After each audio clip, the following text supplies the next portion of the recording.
Hey guys, YST here and welcome back to another Raid Shadow Legends video. And look at me doing a Hydra video.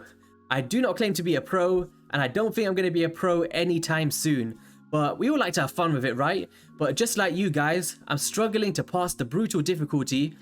So we're going to focus on hard today, specifically champions that's not legendaries that I like to use as my go second teams. Of course, we need to bring 3 teams into this guy. And someone like a SKULLCRUSHER, who I think is really undervalued, could really bring some utility to your team. So without further ado, let's get into it. Okay, so I was actually really surprised with SKULLCRUSHER. Reason being, on his passive, he has a self-cleanse every single time he takes a turn. So let's just say he's under a provoke. He's under a fear from the Head of Torment. He's going to be able to consistently cleanse that and keep getting his Stonewall counterattack up on a 3-turn cooldown. No need for a cleanse on this dude. Also, having a counterattack allows you to bring no speed leads, no speed boosters. You don't have to apply decreased speed onto the Hydra heads, which is pretty cool for a go second team because, of course, you need to have like 18 champions to fulfill all of your keys, right? So having a counterattack gives you double the turns, double the damage, and also has an ally protection to keep your sustainability. And you may be sitting there thinking, why would you bring counterattack? Because the Head of Decay, the Head of Mischief, and all of these dudes steal and spread the counterattack. Well, the answer to that is, if you bring someone like a Geomancer, the Epic Dwarf, he can apply the HP burn onto like Hydra heads, just places it so you cannot get weak hits.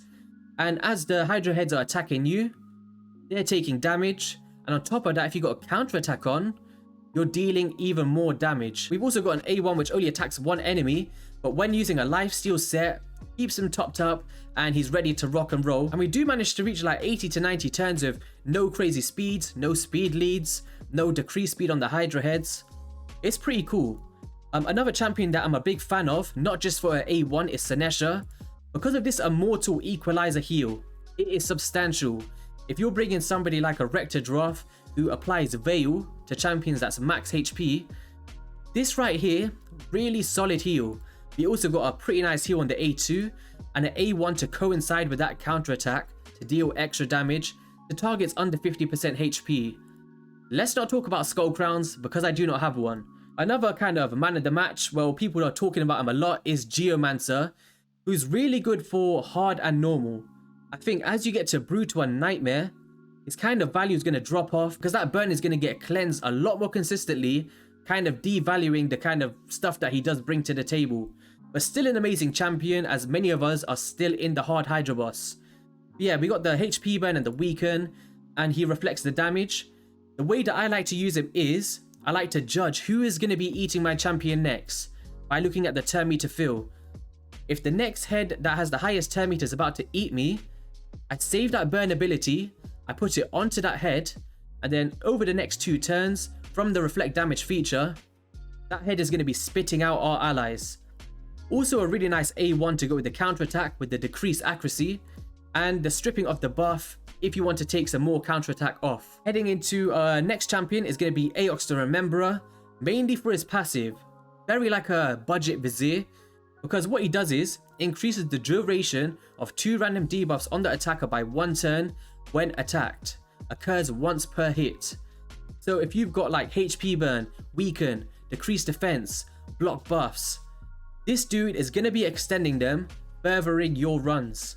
He also places decreased attack, not a hit, which means you cannot get weak hits, a substantial heal on the A2, and some poison on the A1. I'm going to try and run through this as quickly as possible. I just want to kind of show why I'm using these champions. We got raidrpg, of course, for the Veil, and then we got the Revive, and a nice decreased attack on the A1, and a pretty nice passive as well. Whenever targets are under Veil or Perfect Veil, heals them by 10% and increases their resistance by 50.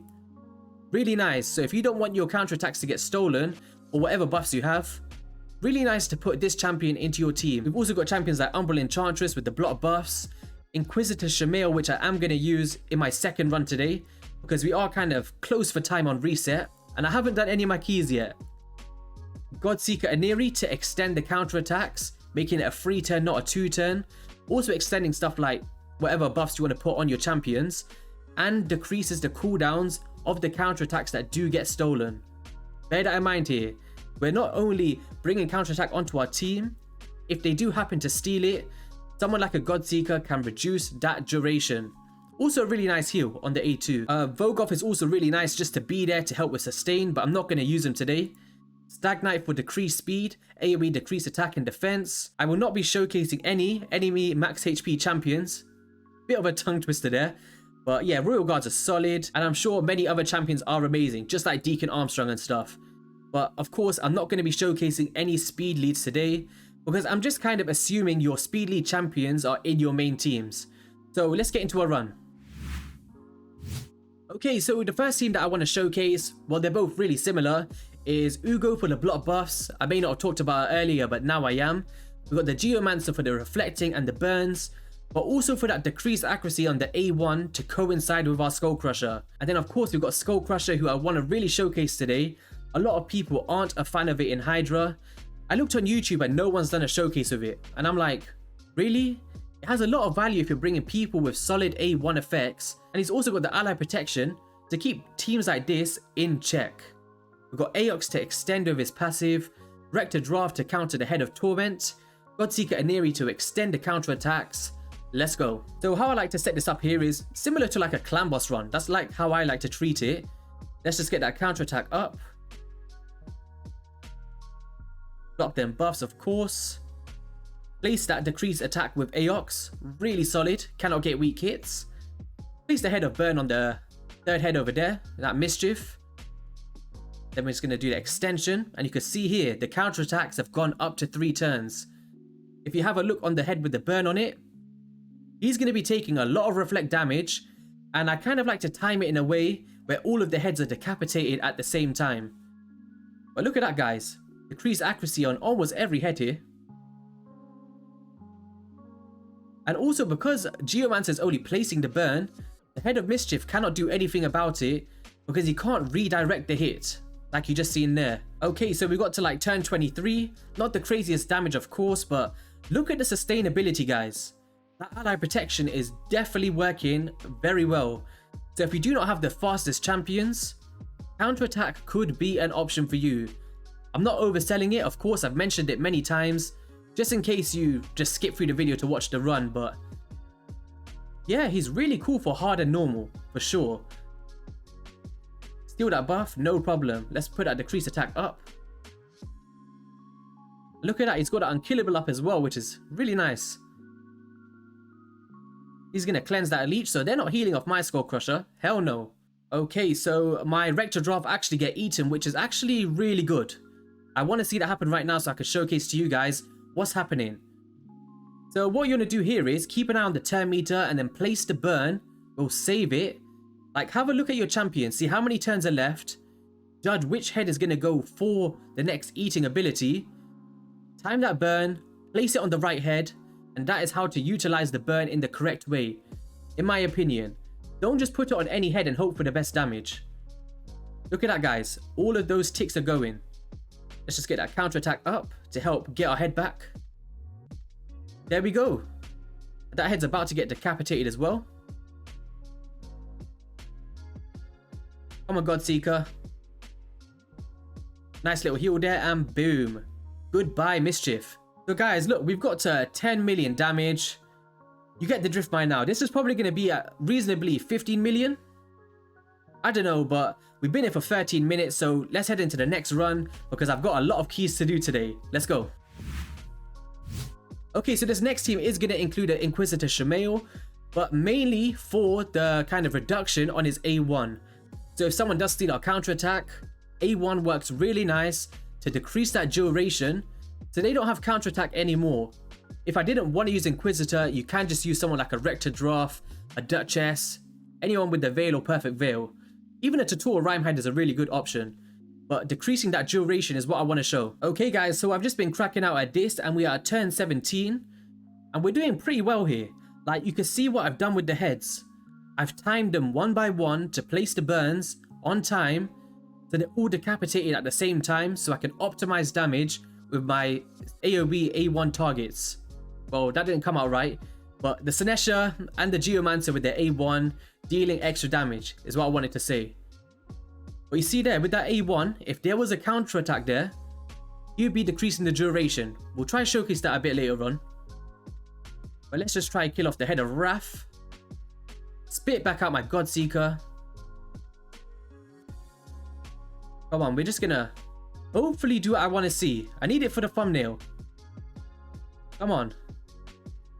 There we go. That's one down. Alright, so we can cleanse that. Good old Ugo. Block buffs, of course. Really solid buff. And let's get that counter attack on. Alright, so we didn't steal it there. Alright, who should we take on here? Let's just put some damage on this head. That's not quite ready yet. A1. Ooh, nearly. Look how close it is, guys. I want to see the full decapitation on every single head here. Oh, number 2 is down. Goodbye, Mischief. And boom. Let's go. 3 heads down. A turn 25 with hardly any damage dealers. Geomancer doing really well with that burn. Counter attacks working well with the A1s. It's a really fun composition, guys. Alright, let's just... Actually, should I put this on? No, I think I'm going to save that for when the heads respawn so I can get that block buffs up. Spam that A1, of course. Counter attacks. Let's try take down the 4th head. Okay, guys, so we're actually still trying to kill some of the Hydra heads off. We're at turn 47. This is pretty fun, guys. I'm actually going to keep this key, and then I'm going to use my endgame compositions to finish off what I need to do. But yeah, I thought I'd just do this with you guys, showcase what I like to do. I'm not saying it's the best way. It's just teams that I like to use, and they're pretty fun. I don't see many people rocking counterattack against the Hydra boss, but personally I feel that SKULLCRUSHER is the best because he's got ally protection in his kit. Really good. It allows you to drop off speeds and not have speed auras. So let's just see where we end off here. Alright, so it looks like we're about to close up the show here at turn count 70. Couldn't write... Oh... Now we're not going to be able to do anything else here. Alright, so there we go. Really close to a 1 key on hard, guys. With a team like this, really sustainable. I showed in the last one, that was like an easy 2 key. Probably similar to this, without Inquisitor Shamail. Mainly using SKULLCRUSHER, Geomancer, block buffs, and Godseeker Aneri. So yeah, pretty cool comp, guys. And just briefly here before we wrap up, I want to show the gear that I was using today. Aox, I didn't even have speed boots on him. I forgot. And we got literally past a 2 key with no problem whatsoever. We had Geomancer at like, what was that, 180 speed? Not optimized at all. We've also got Godseeker Aneri at like, look at the stats, guys. 159. I didn't even look at my gear properly. Like, you could just imagine how sustainable this is. We also got Inquisitor Shamail. I believe it was this one. He was at 206, which is pretty fast. Ugo, he's at 226. And yeah, that's kind of the stats I was using. Nothing insane. And the SKULLCRUSHER was in lifesteal at about 220 speed, right? 216 speed. Yeah, that is going to be all for the video, guys. If you enjoyed it, be sure to hit that like and subscribe button. I know the Hydra is really hard. You're probably seeing loads of similar compositions and crazy things out there, but be sure in the comment section below to state your favorite Hydra boss champion or progression. Catch you guys on the next one. Peace.